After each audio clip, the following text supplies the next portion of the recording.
You're woken in the night by the hatch to the attic being splintered open. Members of your family shriek in horror as men in long black coats pour into the enclosed space, barking furious orders in German and brandishing their pistols menacingly. On the lapels of their coats, the terrifying double lightning bolts of the SS gleam in the glow of their flashlights. This is yet another detachment charged with hunting down undesirables in Nazi-occupied territory. And despite years of hiding away, your luck has just run out.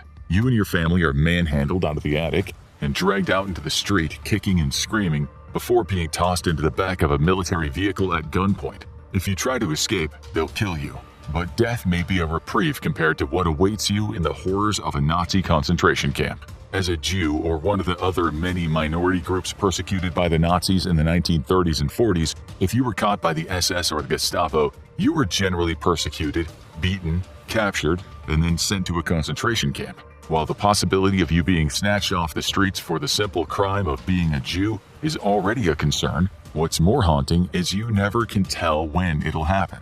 Your journey to a Nazi concentration camp is never a single clear-cut or straightforward route. It twists and it turns, influenced by your background and the shifting whims of the Nazi regime's arbitrary quota. To reiterate, perhaps you find yourself here because of your ties to groups opposing the Nazis, communists, socialists, trade unionists, or anyone suspected of dissent. Or maybe you were deemed undesirable for the Nazis' vision of society, homeless, homosexual, mentally ill, petty criminal, or simply seen as unproductive. Some unfortunate souls ended up here through random mass arrests when they were caught in the wrong place at the wrong time. Others faced imprisonment for their religious beliefs, like Jehovah's Witnesses, who refused to bow to the new order. Or maybe you're simply one of the primary targets of Hitler's brimming hatred, a member of the Jewish faith and ethnicity, considered worth nothing more than the gum beneath a German boot. Even the journey to the camp is designed to rob you of your humanity and to instill fear and shame, to terrify you regardless of who you are, man, woman, young, old, healthy, or sick. The arrival process is meant to crush your spirit, subjecting you to unimaginable abuse, all part of a system that seeks to dehumanize or destroy. The Nazis will do anything to break you.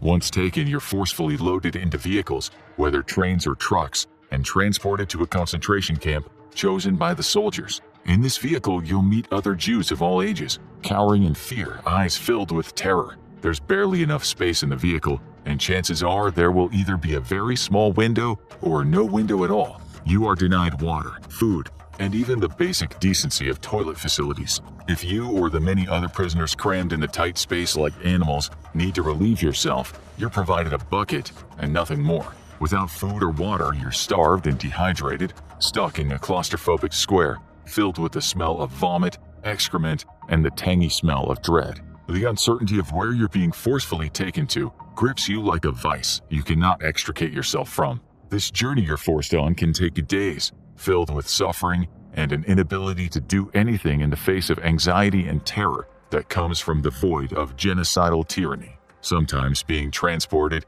in overcrowded freight cars often meant you lost sight of family members who were also captured along with you. Worse still, there's no hope whatsoever that you'll cross paths ever again. Perhaps they die in transit. Perhaps they're executed by the trigger-hungry German soldiers. Perhaps they simply get sent to a different camp. The truth is, you may never find out. You're also never told where you're being sent to. The situational blindness makes the entire process even scarier. If you were arrested in the later part of the Holocaust, you probably have heard rumors of concentration camps in the East. If you were privy to that information, maybe you already knew what your fate was. Maybe you were already aware of the dreadful living conditions awaiting you in the infamous East. Regardless of what you know, you can do nothing but wait with dread and painful agitation. Still, nothing can prepare you for the misfortune that waited for you within the barbed wire fences of the concentration camps. Like the many unfortunate souls being walked to Nazi concentration camps, the transport itself felt like a march toward certain death.